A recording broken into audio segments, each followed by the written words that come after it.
We should just fish here. Yeah.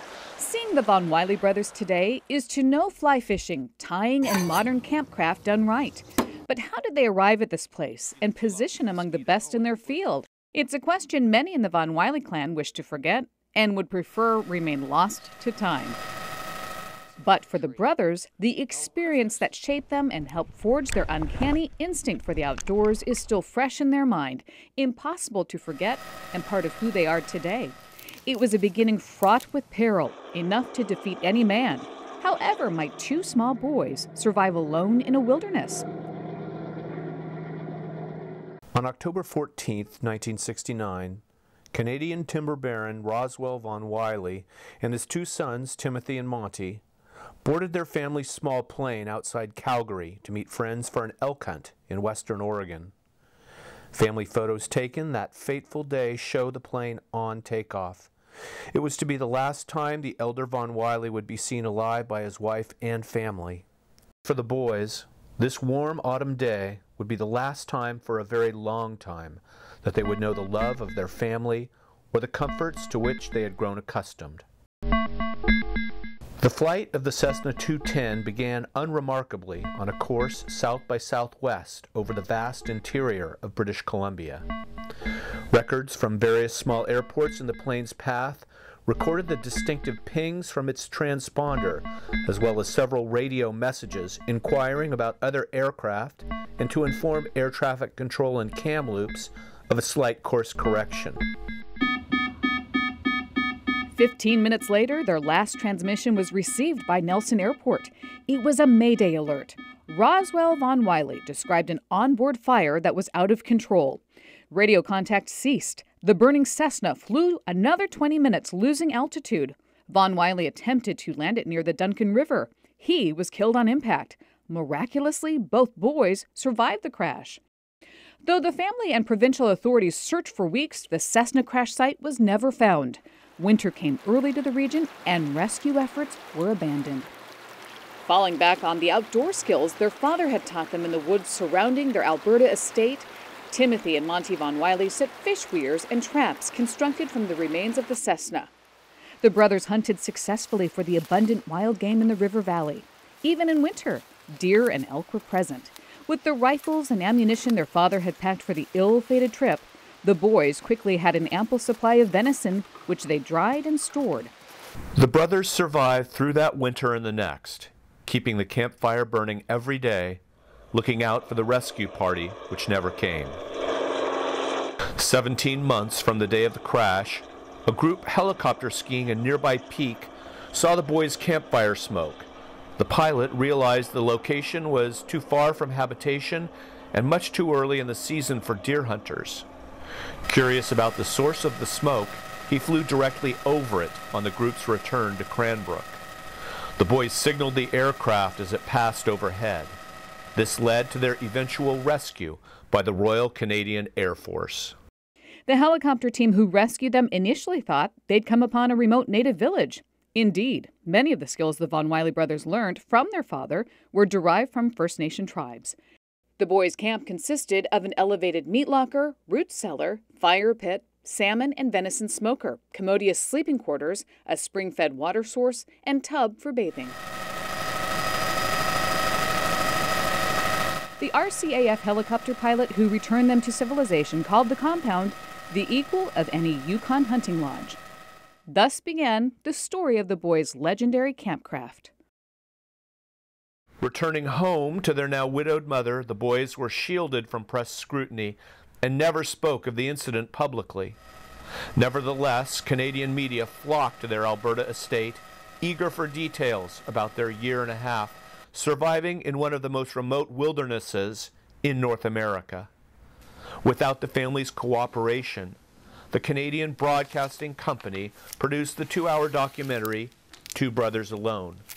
A year later, a book was published, Refill the Smoker, the true story of the Von Wiley brothers' wilderness ordeal.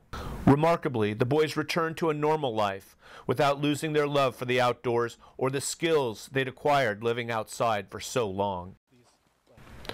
Almost 50 years later, the Von Wiley brothers' experience remains one of the great tales of Western lore. Now they are updating it, creating news stories about their exploits in the out-of-doors near their homes in the Pacific Northwest.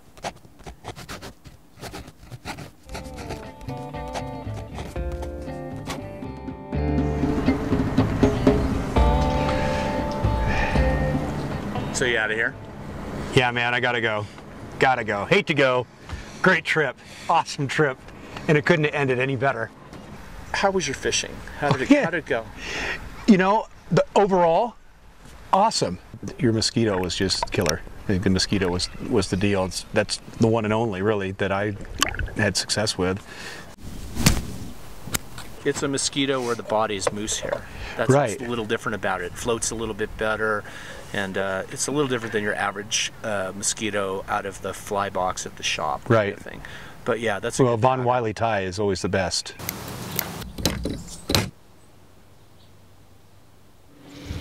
Good little mayfly. Should I eat him? Creamy. Yeah. First cast, I'm out there and right off. Nice brown trout, beautiful brown trout.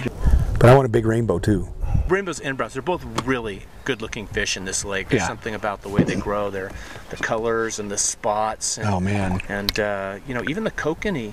Yeah. The kokanee are like really pretty, just super silvery and Yeah. gorgeous. Very much so. It's a hell of a nymph. Little beadhead number. Been fishing it for 20 years, and it's probably the most effective nymph we fish out here. It's called a foot chopper. Why the foot chopper?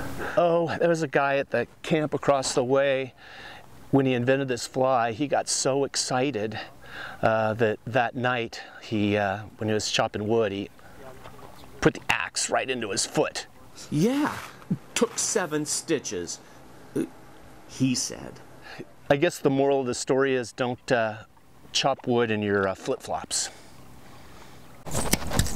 It's got a nice coppery bead on it, and it's a soft hackle, and so it's kind of got the hairy things hanging off, and it's kind of softy, and they love it. They don't have any trouble seeing it, and it looks like a couple different kinds of bugs. The body is a couple strands of crystal chenille wrapped into a noodle of blended rabbit fur.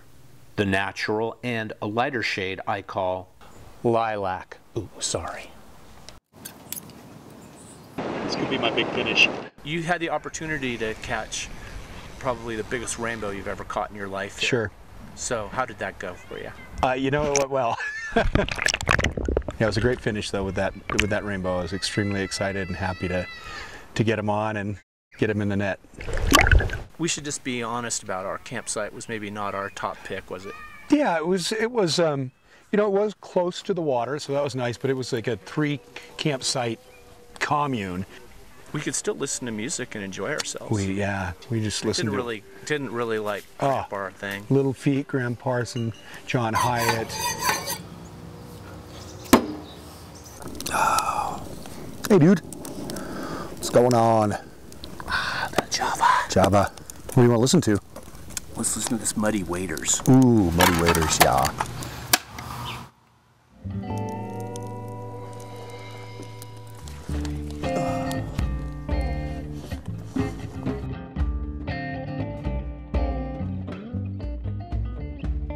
It's so cool to have a campsite just in the trees off the lake like this.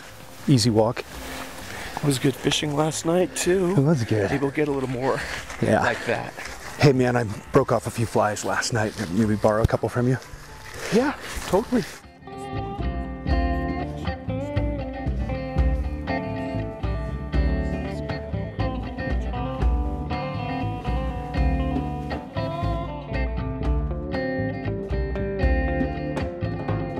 Paulina Peak looms above all the fishing water hereabouts.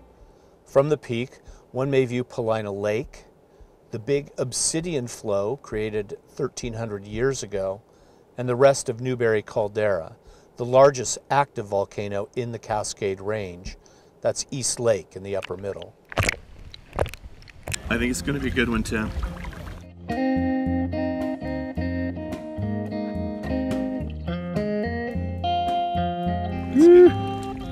Oh, I got that. Docking after a successful short stay on the water again. Nicely done, man. Nicely done. Right here. High five. Boom. And may I just say, East Lake, I love it. I think it's awesome. I just like the variety of experience you get with these fish. They're just beautiful. I mean, it was so fun to kind of get to know them. And our view from above at Paulina Peak and just everything it was a really great trip. I wanted to say that. Adios, amigo. Love you, baby. Hey, Monty, I'm looking through your journal for something. Rock Creek Reservoir in here? Flip through a little bit further back a little bit, a couple years ago, I'm sure. Here I am. Brook trout. Rock Creek Reservoir. All right, Monty, how you doing? Super good. Super good. Yeah, out here on Rock Creek Reservoir. So, were you drunk last night? I don't know, not at all. I don't think so. No, not really. Maybe a little. You think it's affecting our fishing today? I think it's helping. You just got right into fish right off the bat. Did you catch any bass? I got into one stretch where in half an hour I caught 5 or 6 in a row with a nice little fly. This little guy here, a little damsel. I want a kahuna. I want a big rainbow. So, but Everybody does. Everybody does. It doesn't mean everyone can have. No, it is true. I'll send one your way. Okay. What was going on there? That was my best fish of the season so far, needless to say. Just stripping in that streamer that I tied up in the off season. Really just it's kind of weedless, so the hook comes up on top. The amazing Von Wiley streamer. Enticing, seductive, delicious, then wham! Yet so easy to tie.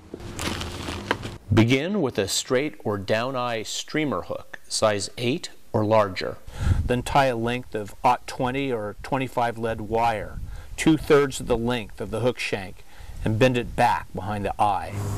Wrap it and secure it with glue or head cement. You can reposition the fly or not.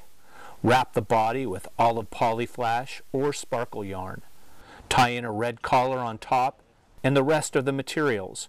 Black squirrel and peacock on the bottom, covering the hook and extending back to the tail, also black squirrel.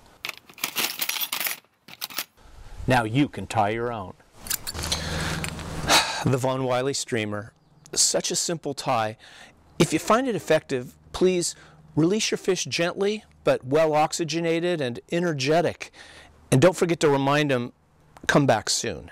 Just do a little hand twist with that streamer on the intermediate line, and it was just right there. It just took it, and I had a fish on in an instant. And I was a little surprised too. Jesus Christ, Tim. You better get over here. And we had a killer camping site not far from here too. Camp X. To be right on the Oregon Trail like that, that was so cool just to be right there. Yeah, we were kind of lucky to get into that campsite, right? Yeah, we sure were. We found that by accident. Yeah, we did. We did. It was, we lost the one we thought we wanted, and that just paid off to be the best thing ever. An Alpine Symphony. Then today was just like, it was a little bit like a dream out there for a while, right? It's been great. It's been a lot of fun. I saw a lot of nice fish. Even caught a bass today. It's been pretty marvelous, you know. What flies did you fish? I fished some elk hair caddis on the top. You're freaking huge ass fish. Whoa. Oh man, this is not gonna fit in the net. I was shocked at how big that fish was. I'm glad you were there to document it. Thank you. That was a monster. Yeah, it was kind of an exclamation point.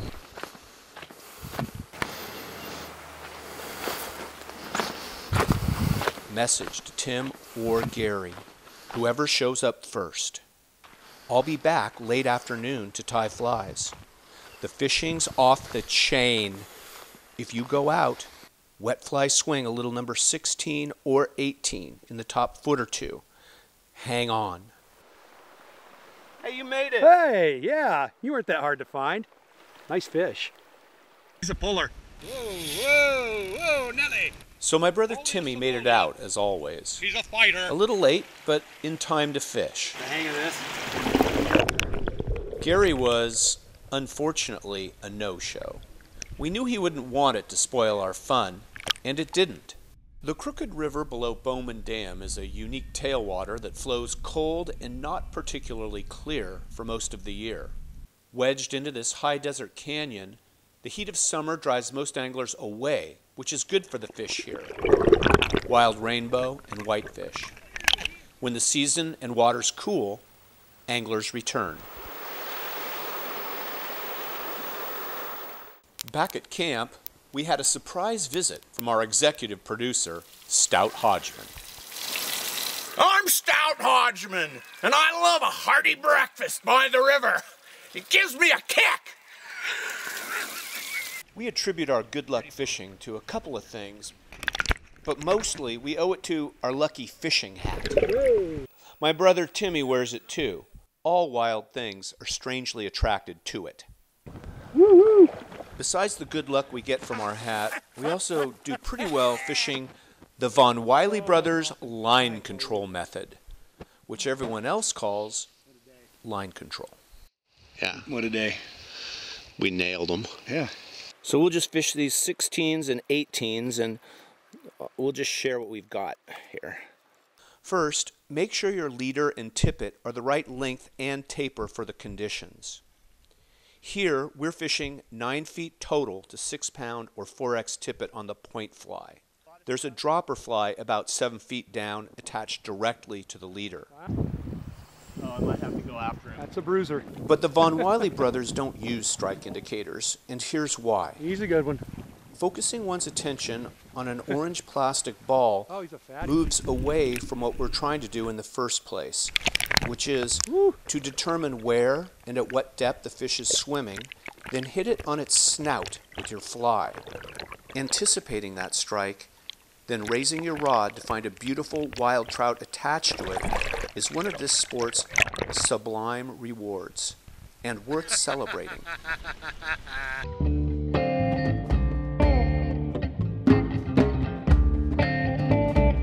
So one sip left. Hey, wait, I haven't had any. Well, you have to be a member. It's Canadian Club, eh? Ah, club. Canadian. You know, my wife's great uncle, his first wife was from Manitoba. You're in! Nice!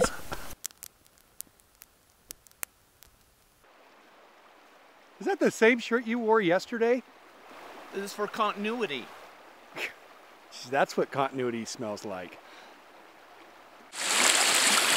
Later that morning, we met up again with our executive producer and Western fly fishing legend, Stout Hodgman. I'm Stout Hodgman, and I love to catch trout like this. Here's the kick. I'm Stout Hodgman. No, I'm Stout Hodgman. I'm Stout Hodgman. I'm Stout Hodgman. For Pete's sake, you're scaring the trout. You know, Timmy, I think we took this thing about as far as we can go with it. Yeah, it was good though. We showed him a few tricks. Yeah, some good looking wild rainbow trout too. That hat helped. There it is. You think we got over to everybody why we like fly fishing so much? Oh, definitely. It wasn't too negative about the bobbers. No, sometimes the old ways are the best. But you know, there's one thing. What's that? That's a shame Gary couldn't make it out here. I feel bad. Maybe we should just tell him the fishing was only okay. Yeah, you know, he'll never know.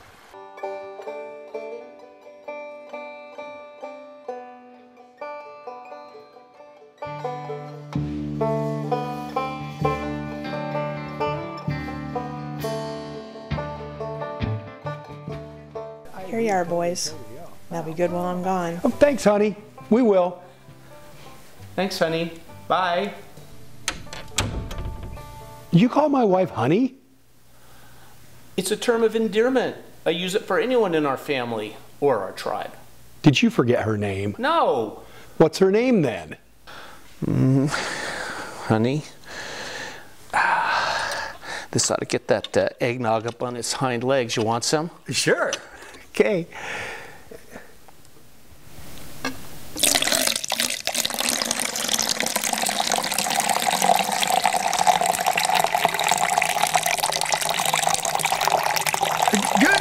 good. That's good. Whiz. Oh, the eggnog is like curdled. Yeah.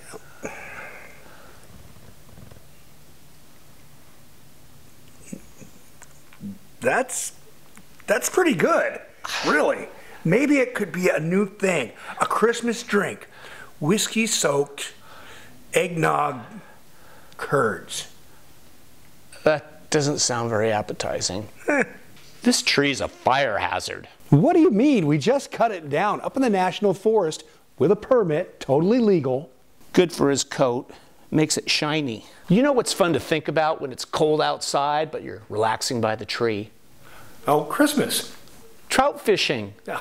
All the beautiful trout we caught last season, the flies that worked, and the flies we want to tie for this season upcoming. Well, sure. You know, I'd like a dozen Von Wiley streamers while you're at it. 6s and 8s. It was a good season, wasn't it? Yeah. You know, I love that spot we found on the White River for camping. It felt like we were pioneers on the Oregon Trail, but without, you know, being hungry or walking 20 miles a day. They didn't have cold beer either, or guacamole. You had a nice little swim the day after and saved those guys that capsized out there. You might have saved their lives. Oh, the water was only 4 feet deep. I just helped them get their boat in. Well, I thought it was brave and selfless to help them while you were catching. You haven't forgotten that huge trout, have you? You mean Franken Rainbow? He was a hatchery mutant, survived radiation like Godzilla. Troutzilla. You did a great job keeping the camera steady while I hauled it in. Like I did for you when we went out on Bay X for Dungeness crab. You got a knack for that. I don't know how you know where those crustaceans hang out, or getting them in the pots. Oh, they're not super smart. They like chicken parts. You know what I'm thankful for? What? That we released every trout we caught, all frisky. I don't think we killed a single one, except that kokanee we kept for breakfast at East Lake. Just sent them on their way with a stern talking to. Maybe a sore lip, or 3. You know what you're really good at? Drinking Irish whiskey while I'm listening to jazz, or as I like to call it, double tasking. Exactly. While smoking a cigar? All 3 at once? Sure, I've done it. Incredible. You know, we got some nice cards here from people that like our show. Wow, all these? Well, this one here. Well, let's hear it. It's from Susie Roach in Lake Oswego. Susie, she sounds adorable. Susie says, "Merry Christmas. I really like your show. It's really exciting and funny too. I watch it with my dog, Mr. Waggles." Mr. Waggles. He really likes it too. She goes on, "I was wondering though, if you spent 2 years surviving in the woods by yourselves, why couldn't you fix the spring when Timmy's motor broke in Netarts Bay?"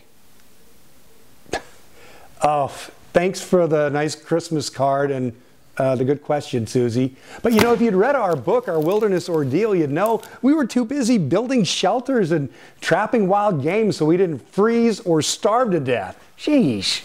Oh boy. That's right, Susie. The only engine that we had out there was the Cessna, and it was destroyed in the impact. Which we barely survived. You know, I did get the motor fixed after the Netarts fiasco, if that answers your question. Listen, this isn't turning out the way that I'd hoped. I just want you and Kelly and the girls to have a fantastic 2019. And to you and yours. And to all of you, happy 2019. And we hope we see you next season out on the river. That's right. Merry Christmas and Happy New Year, honey.